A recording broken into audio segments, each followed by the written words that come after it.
Friends, ఇప్పుడే అందిన వార్త. బీజేపీ ఈటల రాజేందర్ కీలక నిర్ణయం. తెరపైకి సరికొత్త వ్యూహం చెక్ అంటూ వార్తలు అయితే వస్తున్నాయండి. దీనికి సంబంధించి వివరాలు చెప్పడానికి వీడియో చేయడం జరుగుతుంది. చాలా మంది వీడియోస్తున్నారు కానీ సబ్స్క్రైబ్ గా మర్చిపోతున్నారు. దయచేసి ఛానల్ సబ్స్క్రైబ్ చేసుకొని బెల్ ఐకాన్ ఆల్ మీద ట్యాప్ చేయండి. రెండు ఇంపార్టెంట్ ఇన్ఫర్మేషన్ మిస్ అవ్వకుండా మీ ఫోన్ నోటిఫికేషన్ రూపంలో వస్తుందండి. చాలా మంది మీరు చూస్తున్నారు కానీ లైక్ చేయడం లేదండి. దయచేసి లైక్ చేయండి, ఇన్ఫర్మేషన్ అంతా కూడా తెలుస్తుంది.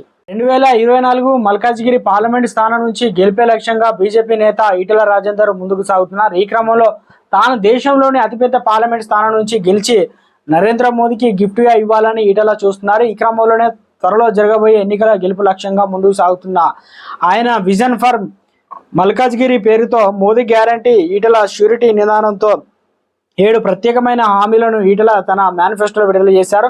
ఇందులో 1 వికసిత్ మల్కాజ్గిరి, 2 స్వచ్ఛ మల్కాజ్గిరి, 3 నైపుణ్య సీల్డ్ మల్కాజ్గిరి, 4 ఆరోగ్య ఆయుష్మాన్ మల్కాజ్గిరి, 5 ఆత్మనారీ శక్తి మల్కాజ్గిరి, 6 డిజిటల్ ఐటీ ఆధారిత మల్కాజ్గిరి, 7 మేక్ ఇన్ ఇండియా అనగా మల్కాజ్గిరి అనే హామీలను ఈటల రాజేందర్ మల్కాజ్గిరి ఓటర్లకు ఇచ్చారు. కాగా జాతీయ స్థాయిలో బీజేపీ పార్టీ తన మేనిఫెస్టోను విడుదల చేయకముందే ఈటల తన ప్రత్యేక మేనిఫెస్టోను విడుదల చేయడంతో మల్కాజ్గిరి ఓటర్లు తీవ్ర స్థాయిలో చర్చించుకుంటున్నారు.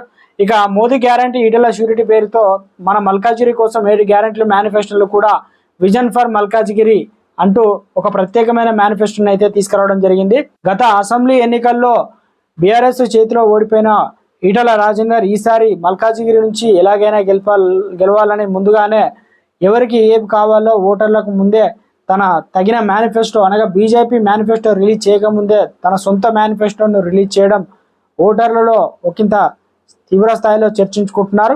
గెలుపుకు బాటలు వేస్తుందా, మరి ఏం జరుగుతుందా అనేది ఈ నెలాఖరులో ఓటింగ్ అనేది ఉంటుంది కాబట్టి ఎవరి వైపు ఉండబోతుంది అనేది కాస్త వెయిట్ చేయాల్సిందే.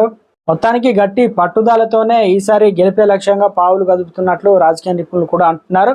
తన స్థానం నుంచి మిగతా ప్రతిపక్ష నేతలకు ఏ రకంగా పోటీ ఇవ్వబోతున్నారు, రహస్య మంతనాల మొత్తానికి ప్లాన్ అనే విధంగా కూడా చర్చించుకుంటున్నట్టు రాజకీయ నిపుణులు అంటున్నారు.